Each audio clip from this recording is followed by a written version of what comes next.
मंडळी, बाकासूचा इतिहास जेव्हा जेव्हा अशी मोठी मैदान झाल्यात, थारचे असतील नाहीतर ट्रॅक्टरचे असतील, तेव्हा तेव्हा एक नंबर बाकासूनेच केला आहे.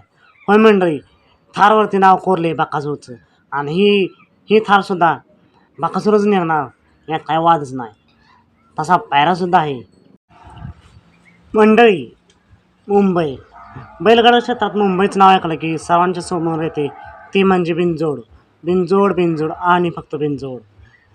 पण प्रथमच मुंबईमध्ये एक भव्यदिव्य ओपनचं मैदान पार पडते, खासदार केसरी 2025.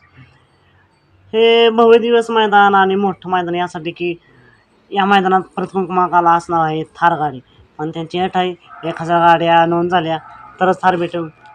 समजेलच आपल्या मैदाना दिवशी नक्की किती गाडी नोंद होत आहेत आणि कोणती गाडी प्रथम क्रमांकाला भेटते. थार नाही भेटले तर अजून एक कोणती तरी चारचाकी गाडी आहे ती भेटेलच. मग या मैदानासाठी मुंबईचे मोठमोठे महारथी येणार, त्याचबरोबर घाटावरचे सुद्धा महारथी येणार.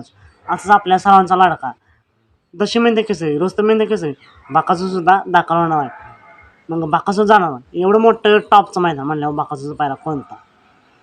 तर मोठ्या मैदानात बाकासूरचा पायरा म्हणलं की एकच नाव आहे समोर येतं, तो म्हणजे घोटकरांचा सर्जा. पण सर्जा सध्या तरी आजार आहे, पायाच्या दुखापतीमुळे तो येणार नाही. मग बाकासूरचा पायरा कोण. मग बाकासूरचा पायरा असणार आहे छत्रपती संभाजीनगर एक्सप्रेस लखन. होय मंडळी, छत्रपती संभाजीनगरचा एक्सप्रेस लखन हा पायरा 100% आपल्याला मैदानात दिसणार आहे. या जोडीने पेडगावचं हिंदकीचं मैदान गाजवलेच.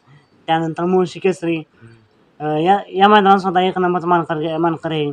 असं जेव्हा जेव्हा ही गाडी एकत्र आली तेव्हा तेव्हा एक नंबर केलायच. असं ही जोडी आपल्याला या मैदानात 100% पाहायला मिळणार. तर मित्रांनो, तुम्हाला काय वाटतंय, या मैदानात ही जोडी एक नंबर करेल का? कमेंट करून नक्की सांगा. येणाऱ्या सर्वच नंदींना मनापासून खूप खूप शुभेच्छा. सात भेटूया पुन्हा एकदा एका नवीन अपडेट्स भन्नाट अशा नवीन व्हिडिओमध्ये.